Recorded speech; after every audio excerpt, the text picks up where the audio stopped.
네, 트럼프 미국 대통령이 취임 이후 처음으로 우리나라를 이렇게 국빈 방문했습니다. 미국 대통령으로서는 25년 만에 국빈 자격으로 방한하는 가운데 문재인 대통령이 청와대 경내를 떠나서 직접 트럼프 대통령을 맞이하러 나가는 등 역대급의 환대를 선보였습니다. 네, 그리고 조금 전 한미 정상이 회담을 마치고 공동 기자회견을 가졌습니다. 관련 내용 전문가와 자세히 짚어보겠습니다. 김현우 국립외교원 교수 자리하셨습니다. 네, 어서 오세요. 네, 안녕하세요. 네, 저희가 이제 조금 전에 취재 기자 통해서 연결했는데 트럼프 미국 대통령이 하얏트 호텔로 이제 들어갔거든요. 하얏트 호텔 안전한 곳이죠. 역대 미국 대통령들도 자주 이제 방문을 했다고 하던데요. 예, 뭐 미국 대통령이 오면 물론 그 이전에는 용산 기지 내에 있는 호텔을 이용하기도 했었는데 주로 이제 오바마 대통령도 그렇고 그 하얏트 호텔을 많이 이용했죠. 그게 이제 남산 위에 있기 때문에 상당히 좀 고립돼 있어서 경호에 상당히 좋다는 이유로 그곳을 많이 이용하곤 하죠. 네, 잠깐 이제 휴식을 취하고 만찬을 가지게 될 텐데 오늘 정말 숨가빴던 하루였습니다. 그렇죠. 미국 대통령으로서는 25년 만에 국빈 방문이었는데 그렇기 때문에 우리로서는 최대한의 환대를 보였던 것 같아요. 네. 뭐 그 일본과 중국이 2박 3일인데 한국은 1박 2일. 그래서 이제 기간상으로 상당히 짧다는 그러한 비판이 있었지만 그럼에도 불구하고 내용은 상당히 빡빡하고 알찬 내용으로 꽉 채워져 있다는 생각을 합니다. 오산 기지에 내려서 이제 바로 이제 캠프 험프리즈로 이제 트럼프 대통령이 갔는데 아마 짧은 일정이었기 때문에 그 문재인 대통령과 트럼프 대통령 간에 더 많은 시간을 공유해야 한다는 뭐 그런 필요성도 있었겠고 뭐 동맹에 대한 중요성 이런 것을 위해서 이제 거기에서 이제 두 정상이 캠프 험프리에서 짧은 스피치를 하고 또 돌아오는 기간 돌아와서 이제 청와대에서 추가적으로 이제 뭐 그 행렬도 좀 가지시고 정상회담 그다음에 기자회견 그리고 만찬까지 오늘은 끝내셨습니다. 내일도 상당히 빡빡한 일정이죠. 그리고 조금 전에 이제 기자회견까지 마쳤는데 좀 주목할 만한 내용이 있었나요? 어떻게 보셨나요? 글쎄 뭐 대북 정책 관련해서 뭐 트럼프 대통령은 기존하고 상당히 유사한 내용을 말을 했어요. 그러니까 이제 북한 위협이 전 세계적 위협이고 전 세계적인 조치가 필요하다는 점. 그리고 어쨌든 지금은 계속해서 압박과 제재를 가하는 것이고 물론 이제 대화 국면에 대한 어떤 움직임이 있지만 거기에 대해서 조금 지켜봐야 된다. 그런 게 이제 북한 문제 관련된 트럼프 대통령의 언급이었고 뭐 한미 FTA 관련해서는 공정하고 좀 더 호혜로운 그런 한미 FTA가 협상이 돼야 된다. 그리고 좀 특이했던 것은 한국에 대한 어떤 무기 체제, 한국이 많이 그 이미 구입을 승인을 받았고 또 거기에 대한 어떤 뭐 미국의 대가라고 할 수 있을까요? 뭐 핵잠수함 도입 문제도 지금은 긴밀하게 협의가 되고 있는 것으로 보이고 또 탄두 중량 해제를 완전히 해제를 시켰고 그 부분은 어떤 의미인가요? 탄두 중량 완전 해제. 지금 논의됐었던 거는 그게 그 몇 톤이죠? 1만 톤, 5천에서 1만 톤까지 이제 늘리려는 그러한 것이 이제 하나의 논의 대상이었다고 보는데 이제 거리는 이제 계속해서 이제 800km를 유지를 하고요. 근데 이번에 완전히 해제를 시켰단 말이죠. 그러니까 핵탄두의 무게는 마음대로 얼마든지 무겁게 만들어도 된다 한국이. 그거를 이제 미국이 완전히 한국에게 그 이제 주어진 것이고 그러면 결국은 이제 무게에 맞게 미사일 자체의 어떤 크기나 무게도 상당히 달라지겠죠. 같은 중량의 미사일에 더 큰 탄두를 싣게 되면은 이게 균형이 안 맞기 때문에 날아갈 수가 없기 때문에 탄두를 늘리면 그만큼 미사일 본체도 커지고 무거워질 수밖에 없는 거죠. 그래서 전반적으로 한국이 만들 수 있는 탄도미사일의 어떤 한계가 완전히 해제됐다. 탄도뿐만이 아니라 미사일까지. 저는 그렇게 보고 이건 상당히 큰 어떤 미사일 지침 개정의 결과다 이렇게 보여집니다. 그리고 미국이 보유한 첨단 자산에 대한 획득과 관련해서도 뭐 논의가 이루어졌다라고 하는데 구체적으로 좀 어떤 내용들이 오갔을까요? 글쎄요, 뭐 전략 자산을 뭐 한국의 순환 배치를 확대하기로 했고 거기에 대해서 한국이 좀 더 많은 구입을 하기로 승인이 됐다고 이렇게 얘기를 하는데 아마 이 부분이 제가 보기에는 이제 그 최근에 많이 논의됐던 전시작전 통제권. 한국으로의 어떤 전환 문제 아마 이거하고 상당히 좀 연관이 되는 것 같아요. 그러니까 이제 브룩스 사령관이 그 한국의 어떤 한국군의 능력이 전시작전 통제권을 미국으로부터 돌려받기에는 조금 능력이 부족하지 않느냐. 이건 시기적으로만 해결될 문제가 아니라 네. 전작권을 돌려받을 수 있는 조건과 관련된 문제다라고 얘기를 했고 그러한 조건을 상당히 충족하기 위해서는 한국군의 어떤 무기 체계라든지 능력이 상당히 좀 강화돼야 되는 것인데 네. 어쨌든 그런 것을 강화하기 위해서 한미 간의 무기 구입이 이제 계속해서 추진이 되고 있고 이게 승인이 되고 있다는 거죠. 그렇다고 한다면 지금대로 한국의 상당히 중요한 전략 자산을 미국이 계속해서 구매를 하게 되면 그러면은 이러한 결과로 인해서 결국은 전시작전 통제권이 한국으로부터 돌아오는데 상당히 뭐 좋은 그러한 기능을 하는 것이 아니냐 저는 이렇게 조금 추측을 해보고 싶어요. 네. FTA 관련해서 역시 이제 언급하셨듯이 또 얘기가 나왔는데 이달 중순에 또 FTA 관련 공청회도 있지 않습니까? 그렇기 때문에 더 어떤 내용이 나올지 주목이 됐는데 신속히 추진하기로 했다고 기자회견에서 언급을 했습니다. 그런데 어제 미일 정상회담에서도 대일본 무역 이 적자 문제를 또 거론한 바가 있었죠. 예, 아마 제가 보기에 뭐 트럼프의 아시아 순방, 뭐 한국이나 일본뿐만이 아니라 전반적으로 아시아 순방의 제 가장 큰 목적은 북핵이 아니라 경제 문제였던 것 같아요. 지금 계속 드러나고 있는 것이 그래서 뭐 일본 아베 총리가 그렇게 환대를 하고 많은 준비를 하고 아주 현미경 외교라고 칭할 정도로 구체적인 것까지 트럼프의 비위를 맞추기 위해서 많은 노력을 했는데 결국 그 중요한 정말 일본이 우려했던 그런 한 일본과 미국과의 FTA 문제 FTA 맺으라 그러는 거 아닙니까? TPP 미국은 재가입 안 하겠고 오히려 미국과 일본 간의 FTA를 뭐 협상을 해라 이런 얘기를 했단 말이에요. 그러니까 일본으로서는 상당히 지금 충격을 받았어요. 지금 워싱턴 포스트에서는 그 지금 아베가 일본이 미국의 아주 전략적인 노예로 전락했다 이런 기사가 나올 정도로 지금 오히려 일본이 상당히 지금 트럼프의 경제 관련된 언급으로 해서 상당히 좀 충격을 받지 않았는가. 그래서 아마 이러한 것들은 뭐 우리나라뿐만이 아니라 뭐 아시아 순방 전반에 걸쳐서 일어날 것으로 보입니다.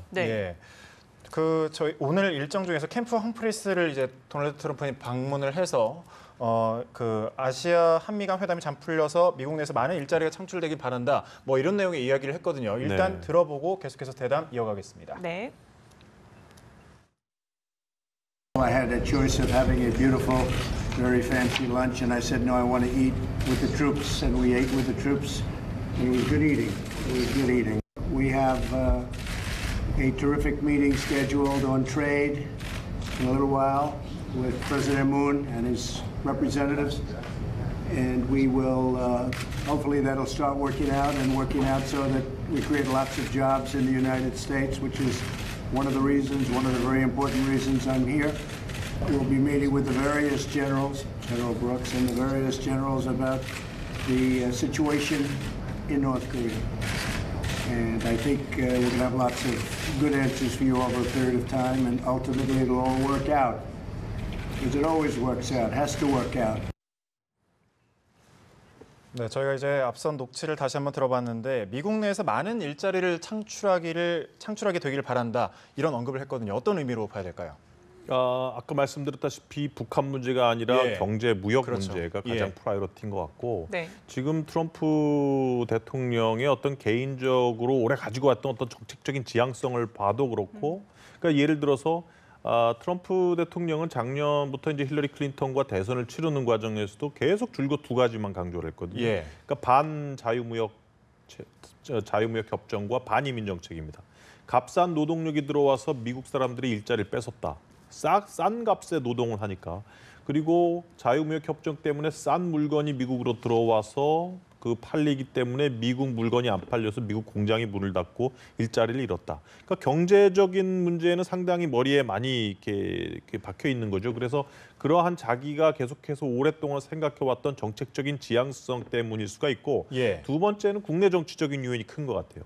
지금 트럼프 대통령의 국내 어떤 탄핵 문제가 계속해서 지속이 되고 있는데 이 문제는 어쨌든 국내적으로 정치적인 지지를 확보를 하지 못하면 내년에 중간선거에서 당의 어떤 주도권, 그 다수당 지위를 공화당에 뺏길 수가 있고 네. 그러면은 공화당 주도의 탄핵 분위기가 더 강화될 수 있단 말이에요. 예. 자기의 정치 생명과 걸린 거기 때문에 이거를 막기 위해서 계속해서 해외에 나가서 주변국들에게 동맹국이나 파트너 국가들로부터 더 많은 경제적인 이득과 그런 것을 뺏어오려고 하는 것이요. 이것은 국내적인 어떤 정치적인 지지와도 직접적으로 결부되는 것이고 본인의 정치 생명과도 직결되는 것이다. 이렇게 보여집니다. 네. 그리고 이제 한미 간의 방위비 분담금 문제가 사실 굉장히 민감한 사안인데 지금 트럼프 대통령이 방문한 이 캠프 험프리스라는 지역 그 장소 자체가 어떻게 보면 이 문제와 관련해서 굉장히 우리에게 의미 있는 장소이지 않겠습니까? 그렇죠. 그래서 DMZ 대신에 평택 기지를 간 거고요. 네. 지금 계속 무슨 맥시멈 프레셔 최고의 압박이다. 뭐 군사적 조치도 가끔 언급하고 이러는 미국의 대통령이 DMZ 가가지고 북한을 얼마나 자극하겠습니까? 네. 그러니까 그거 하지 말고 차라리 평택으로 가자. 평택에 지금 거의 뭐 100억 달러 이상을 들여서 지은 기지인데 여의도의 5.5배라고 하는 기지인데 거기에 92%를 한국이 기여를 했단 말이에요. 그거를 오늘 또 벤달 사령관이 직접 얘기를 했어요. 트럼프 대통령과 문재인 대통령 앞에서 그 평택 기지에서. 예. 그러니까 이제 그걸 듣고 당연히 그 트럼프 대통령은 이 기지에 대한 미국의 기여가 얼마나 큰지를 잘 알 거라고 생각을 해요. 근데 참 재밌는 게 아까 기자회견을 하면서 한 기자가 그런 질문을 했어요. 들으셨을 거예요. 예, 92%. 예, 그 하니까 한국이 이만큼 기여했는데 뭐 무인 승차론 얘기하는 거에 대해서 어떻게 생각하냐 그러니까 그거 말이야 한국 안보를 위해서 지은 거지 미국 안보 위해서 지은 거냐 이런 말을 한단 말이에요. 그러니까 제가 보기에 돈 문제에 있어서는 네. 결코 양보가 없는 사람인 것 같아요. 그래서 오히려 지금 일본 방문했을 때 아베가 상당히 수치스러운 결과를 낳은 것처럼 예. 좀 교훈을 삼아서 우리가 경제적으로 이렇게 트럼프가 집착이 심하니까 그 부분은 좀 내줄 건 내주고 다른 부분 그런 거에서 좀 우리가 얻어내는 그러한 전략이 네. 필요하지 않나 싶어요. 그래서 문재인 대통령이 그 언급하는 그 합리적인 뭐 수준 이런 부분에 있어서 합의가 좀 잘 돼야 될 것 같습니다. 예, 그렇습니다. 그런 문제가 있고 또 그래도 상대적으로 저희가 트럼프를 조금 유도할 수 있는 거는 이제 대북 정책 관련된 예. 거거든요. 그러니까 물론 지금까지는 뭐 맥시멈 프레셔하고 뭐 강하게 압박하겠다 하지만 아까 얘기한 거 보니까 그래도 북미 간에 조금 대화 움직임이 있다. 지켜보겠다 이렇게 얘기를 하거든요. 그러니까 대화의 문을 완전히 닫은 건 아니란 말이에요. 그렇기 때문에 뭔가 대화 쪽으로 평화적인 분위기를 좀 몰고 갈 수 있는 그런 분위기로 좀 트럼프를 설득을 하고 경제적인 문제, 아주 이 부분에 대해서는 트럼프가 전혀 양보가 없는 부분이기 때문에 경제 부분에서는 무역 부분에서는 조금 트럼프한테 내주더라도 우리가 조금 얻어올 수 있는 그런 여지가 있는 부분, 대북 정책 부분이라든지 항구적인 평화 체제 문제 이런 부분에 있어서 우리가 좀 설득을 강화할 필요가 있지 않나 생각을 합니다. 네. 예. 그리고 그 조금 전에 기자들의 질문 관련해서 말씀해 주셔서 궁금한 게요. 코리아 패싱 관련해서도 질문이 있었잖아요. 그래서 이 부분과 관련해서는 한국은 중요한 국가고 우회가 없다라고 발언을 했거든요. 이 부분 어떻게 들으셨습니까? 그러니까 확실하게 트럼프 대통령이 이제 언급을 했어요. 예. 물론 미국 입장에서 봤을 때 그 완전하게 그 북한과 중국이라는 두 국가 모두에 대해서 위협 인식이 정확하게 일치하는 일본이라는 국가가 얼마나 이쁘겠습니까? 예. 그리고 중국이라는 거대한 국가에 대해서 뭔가 좀 얻어내려고 하는 그러한 것이고 솔직히 상대적으로 그 사이에 낀 한국의 입지가 뭐 중국과 일본만큼 클지 그건 잘 모르겠지만 네. 어쨌든 제가 보기에 뭐 코리아 패싱에 대해서 그건 아니다라고 분명히 언급을 했고 예. 또 아까 그 문재인 대통령께서도 균형 외교, 밸런스드 디플로마시입니다. 균형 있는 외교라고 하셨는데 어쨌든 균형 외교에 대해서 질문을 받았을 때 이거는 미중 사이에서 우리가 균형하겠다는 게 아니다. 우리의 외교적인 폭을 넓혀서 좀 다변화하겠다는 거죠. EU라든지 동남아라든지 이러한 다양한 지역과 국가들에 대한 외교력을 좀 더 강화시켜서 그러한 다양한 국가들과의 어떤 외교력을 통해서 북한 문제를 해결하고 강대국 간의 어떤 그런 뭐랄까요 좀 아이솔레이션 고립되는 그런 걸 좀 극복하겠다는 그러한 취지로 말씀을 하셨기 때문에 아마 그런 취지도 우리 코리아 패싱을 상당히 극복할 수 있는 그러한 좀 해안이 되지 않을까 생각을 합니다. 예, 전체적으로 이제 짚어봤는데 오늘 전체적으로 행사 일정이 좀 많이 늦춰졌거든요. 네. 그 우리 대통령이 그런데 이제 캠프 험프리스, 그러니까 미군 기지잖아요. 거기서 미국 대통령을 맞이하고 또 청와대 현관에서 또 한 번 맞이를 했거든요. 네, 앞서 이 깜짝 부분도, 방문이었어요. 예, 네. 이 부분도 약간 좀 의미가 있다고 볼 수 있지 않습니까? 그렇죠. 예. 제가 보기에는 뭐 국빈 방문, 예. 국빈 방문이지만 국빈 방문 이상의 그런 내용을 채웠다고 저는 보여집니다.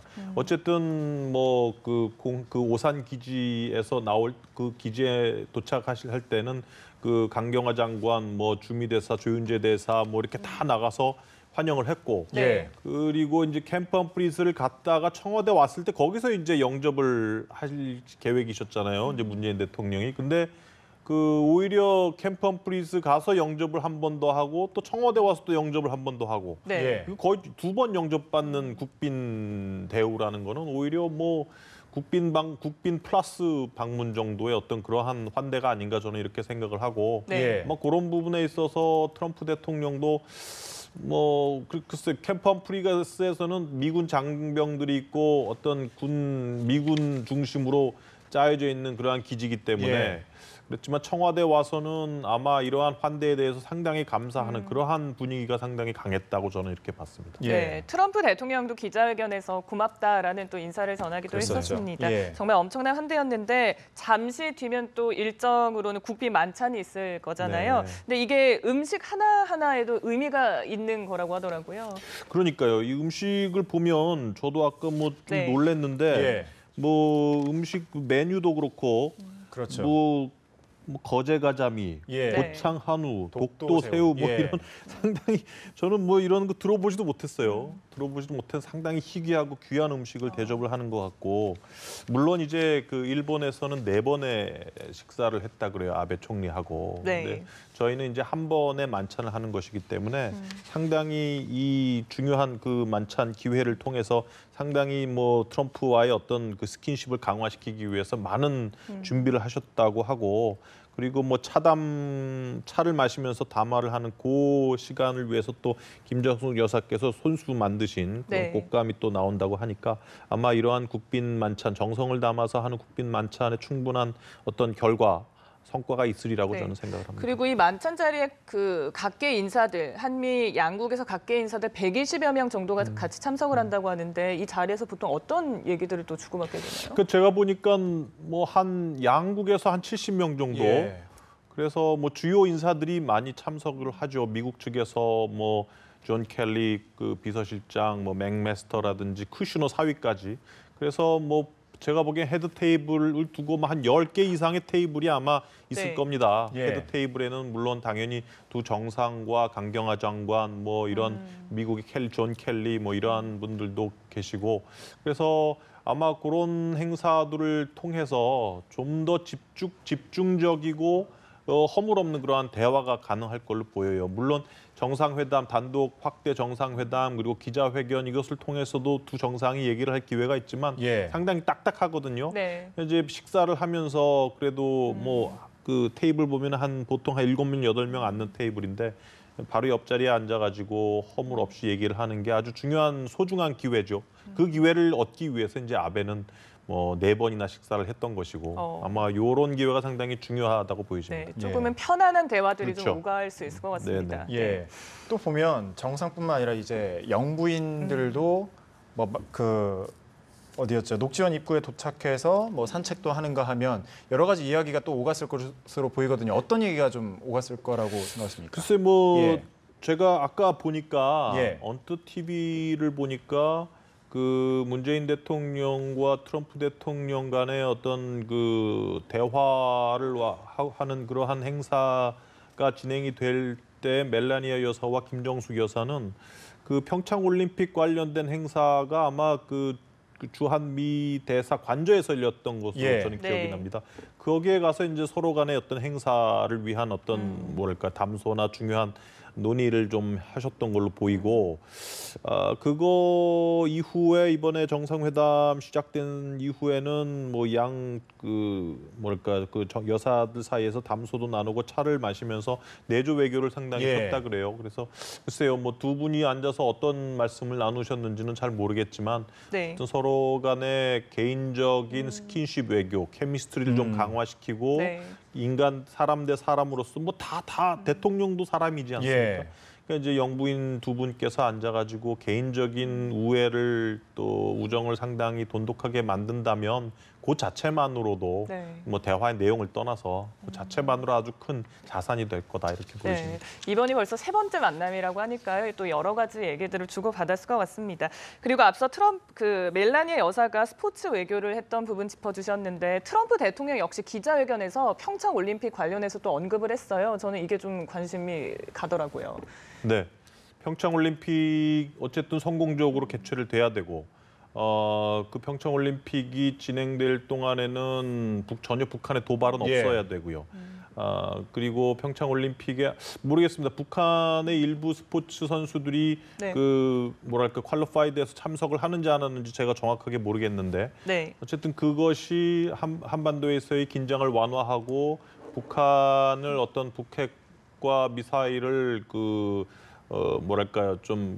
완화시키는, 긴장을 완화시키는, 개발을 좀 중단하는 그러한 대화로 끌어낼 수 있는 그런 중요한 계기가 될 수 있을 거라고 저는 보여집니다. 내일 일정으로는 이제 24년 만에 국회 연설이 있는데 어떤 의미가 있다고 보시나요? 그래서 국회 연설이 클린턴 때 하고 아마 25년 만입니다. 당시 클린턴 대통령이 국회 연설을 했을 때는 국빈은 아니었습니다.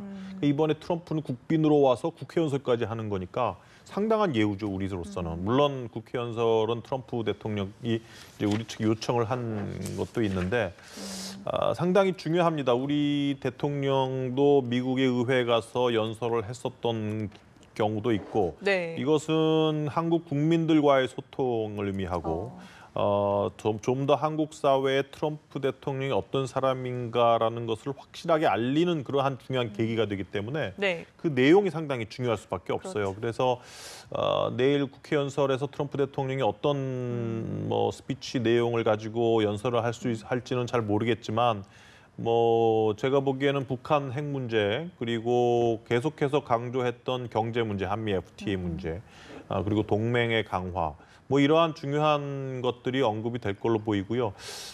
플러스 한반도에서의 평화 그리고 문재인 대통령이 추진하는 남북 대화와 한반도의 안정과 평화 이러한 것까지 트럼프 대통령이 언급을 해준다면 아마 한국의 많은 국민들도 트럼프에게 가지고 있었던 반트럼프 감정을 조금 누그러뜨릴 수 있는 그러한 계기가 될 수 있지 않을까 생각을 해봅니다. 좀 지금까지 분위기도 굉장히 좋았고 또 긍정적으로 짚어주셨는데 근데 트럼프 대통령의 성격상 또 돌출 발언이 있지 않을까 이런 전망도 나오거든요. 그런 것이 조금은 우려되죠. 20분 내지 한 22분 정도 완전히 트럼프 대통령 본인이 쓸 수 있는 시간이고 그 시간 동안에는 물론 스크립트를 준비를 해서 얘기를 하겠지만 트럼프 대통령의 특성상 작년에 힐러리 클린턴과의 TV 토론을 봐도 상당 부분 돌출 발언이 많았었고 하지만 하나 좀 안심이 되는 것은 그래도 대통령이 된 다음에 지금까지 상당 부분 학습을 했고 돌출 발언을 하는 횟수나 그런 것들이 상당히 줄어들고 있다는 점이죠. 그래서 지금 한국 와서 정상회담을 하는 분위기나 문재인 대통령과의 어떤 그 관계가 점점 더 그래도 좋아지는 것을 우리가 좀 본다면 내일 국회에서의 연설에서도 충분히 미국의 지도자다운 그러한 내용으로 연설을 할 거라고 저는 좀 생각을 해봅니다. 한미 정상회담에 이어서 이제 에이펙 정상회의가 열리는 10일 그리고 11일 사이에는 또 한중 정상회담이 예정돼 있고 에이펙과 아세안 정상회의에 참석하는 동남아 순방길도 이제 예정이 되어 있습니다. 문 대통령의 이른바 균형 외교 성적표 어떻게 예상하시나요? 일단 EU 사무총장인가요? 하여튼 한국을 방문을 했을 때 나토죠. 나토 사무총장이 방문을 했을 때 나토와 한국과의 어떤 대북 정책에 대한 공조에 대해서 어느 정도 합의점이 이르렀었단 말이죠. 이번에는 이제 동남아에 가서 동남아 국가들에 대해서 어떤 외교적인 지평을 넓히고 어떤 소위 말하는 이 미국과 중국에 국한되는 어떤 균형 외교에서 좀 벗어나서 균형 외교의 폭을 좀 넓히려고 하시는 그런 문제인 것 같고, 그런 목표, 그리고 한중 관계도 최근에 복원이 됐기 때문에 시진핑 주석과의 정상회담을 통해서 좀 더 극복이 될 수 있는 발판을 좀 더 확보하는 게 저는 중요한 과제라고 보이지고요. 글쎄요, 뭐 결과는 두고 봐야 되겠지만 확실하게 이러한 목적을 가지고 가는 것이기 때문에 충분히 저는 목적 소기의 성과를 거두시고 돌아오시리라 이렇게 생각을 합니다. 네, 그러니까 균형 외교라는 게 앞서 문 대통령도 언급을 했지만 미중을 넘어서 유럽 전 세계적으로 이렇게 가는 것이 균형 외교다라고도 말씀을 네. 하셨습니다. 자, 그리고 내일 또 일정과 관련해서요, 트럼프 대통령, 시진핑 주석과 정상회담도 이제 차차 진행이 될 텐데, 글쎄 이 부분도 좀 눈여겨볼 대목이 될 것 같습니다. 예, 트럼프 대통령과 시진핑, 그러니까 지금 이게 트럼프 대통령만의 문제가 아니고 미국 내는 그 2008년도에 글로벌 금융 위기와 베이징 올림픽이 동시에 발생을 하면서 중국은 확실하게 부상을 하고 미국과 서구는 경제적으로 쇠퇴를 했단 말이에요. 그 오바마 정부 8년은 미국이 중국한테 상당히 수치심을 느꼈던 기간입니다. 이게 미국 지도자들에겐 다 남아있어요. 힐러리 클린턴의 민주당이든 트럼프의 공화당이든. 그렇기 때문에 트럼프 대통령도 대통령이 되고 나서 중국 때리기, 뭐 되게 전부터 계속 얘기했지 않습니까? 45% 관세 매기고 중국 뭐 무역 불균형세 바로잡겠다, 그 환율 조작국 지정하겠다. 어쨌든 중국을 때리겠다는 게 지금 미국 사람들의 가슴에는 상당히 꽉 차 있어요. 이 차이나 퍼티그라는 중국 피로감이라는 건데. 그런 상황에서 어쨌든 시진핑도 2기 정권을 시작을 하면서 더 공세적인 대미 외교를 예상을 하고 있어요. 그러니까 지금 미국과 중국이 한판 붙으려고 지금 벼르고 있는 상황이란 말이죠. 그래서 이번에 중국 가서 시진핑하고 정상회담을 하면서 아마 더 강한 그러니까 북한에 대한 더 강한 역할을 해달라. 중국 역할론을 더 강하게 주장할 것이고, 그거 안 하면 너네 진짜 경제적으로 때릴 수밖에 없다. 더 강하게 몰아붙일 겁니다. 그럴 경우에 시진핑이 어떻게 나올 것인가? 정말 그 트럼프가 나오는 것에 공세적으로 받아칠 것인가? 아니면 거기서는 뭐 슬금슬금 유연하게 넘어가면서 계속해서 공세적인 대미 외교를 추후에 예고할 것인가? 이런 것이 제가 보기엔 좀 관심거리라고 우리가 좀 눈여겨봐야 될 거라고 보여집니다. 네. 아무래도 좀 단판이 예상이 되는데 시진핑은 이 트럼프를 자금성으로 초청해서 연회를 베풀 거라고 하거든요. 자금성, 갖는 의미가 뭔가요? 자금성이라 하면 어쨌든 그 우리나라로 하면 경복궁 같은 거죠. 그러니까 중국의 센터고 가장 미국의 제가 보기에는 해외에서 그 지도자가 와서 정상회담할 때 자금성 데려가는 경우는 거의 별로 없었어요. 못 봤어요.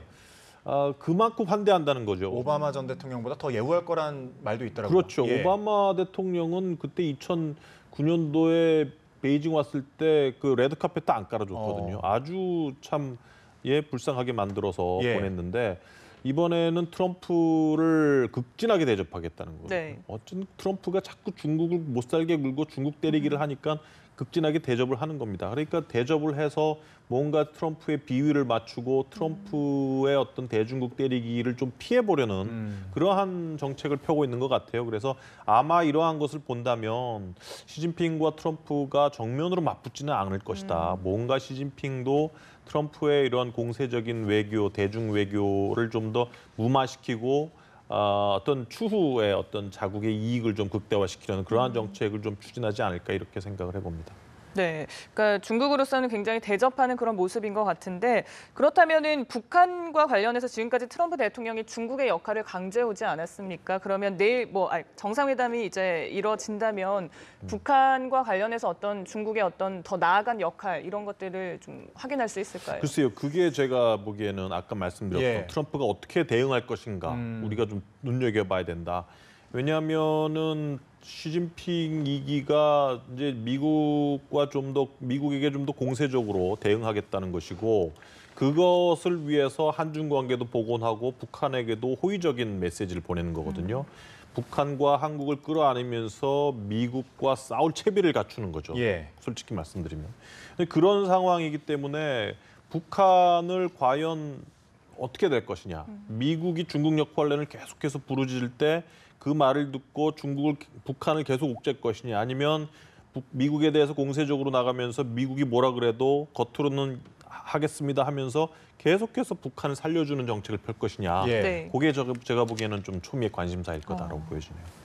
북한은 어떻게 움직일지도 약간 좀 궁금하거든요. 북한이 사실 뭐 굵직한 정치적 이슈가 있을 때마다 도발을 계속해 왔는데 이번에도 그냥 넘어갈 것인지 아니면 어떤 움직임을 보일 것인지 어떻게 전망하십니까? 근데 지금 예. 역사적으로 쭉 보면 북한은 정치적인 위험이나 코스트가 높을 때 절대 도발을 안 했어요. 뭔가 이게 예. 힘들 때는 안 하고 적기에 했단 말이에요. 지금 트럼프가 아시아 순방을 할 때 도발을 하면 완전히 트럼프를 수치심을 주는 것이고 그 대가는 상당히 클 겁니다. 예. 제가 보기에 적어도 트럼프가 아시아 순방을 하는 기간에 북한은 도발 안 할 것이다. 그리고 지금 북미 간에 뭔가 물밑 접촉이 있다고 제가 들었기 때문에 그 물밑 접촉이 뭔가 그 결과를 낳을 가능성에 대해서도 조금 고려를 하고 있을 것이고 그래서 일단 트럼프가 미국으로 돌아가고 북미 간 물밑 접촉의 결과가 무산된다면 아마 지속적으로 해왔던 추가적인 ICBM 시험 발사를 단행할 것이다 이렇게 보여집니다. 네. 자, 이제 잠시 뒤면 국빈 만찬도 이뤄질 것으로 예상이 되는데요. 저 이제 끝으로 한 가지 좀 짚어보고 싶은 게 서울에서만 무려 109건의 집회가 신고되고 있다고 합니다. 경찰로서는 초비상이 걸린 상황인데 이런 분위기에 대해서 좀 어떻게 생각하시는지. 북에게 좀 도움이 될지. 그러니까 뭐 민주주의 국가니까 시위를 하지 말라고 강제로 해산시킬 수 없는 노릇이고요. 예. 청와대에서도 그 좀 국익에 맞게 행동을 해달라는 취지에서 손님을 좀 예의를 갖춰서 대해달라 이렇게 말씀을 했어요. 뭐 당연히 그렇게 해야 되겠죠. 결국은 우리가 가지고 있는 감정이라는 것과 또 우리가 외교를 위해서 실질적으로 취해야 하는 자세는 명확히 달라야 되는 거니까요. 예. 그래서 제가 보기에 그 한미 관계라는 것은 결국은 최근에도 어떤 중국 시진핑 위기를 맞으면서 중국도 점점 더 공세적으로 나오고 일본 아베도 정권을 연장시키면서 공세적으로 나오고 있기 때문에 지금 주변국들이 북한도 계속해서 도발을 할 체세를 보이고요. 이런 상황에서 우리가 좀 중심을 잡으려면 한미 관계를 굳건하게 유지를 해야 되거든요. 그렇다고 한다면 트럼프 물론 뭐 좀 마음에 안 드는 구석도 있고 하지만 그래도 트럼프 본인이 아니라 그 사람은 미국의 대통령이기 때문에 어쨌든 미국의 대통령이라는 공식적인 포지션에 맞게 대우를 해주는 게 맞다고 보여집니다. 예. 네. 트럼프 대통령 정상회담과 관련된 내용을 짚어봤습니다. 김현욱 국립외교원 교수와 함께했습니다. 고맙습니다. 네, 고맙습니다. 네, 감사합니다.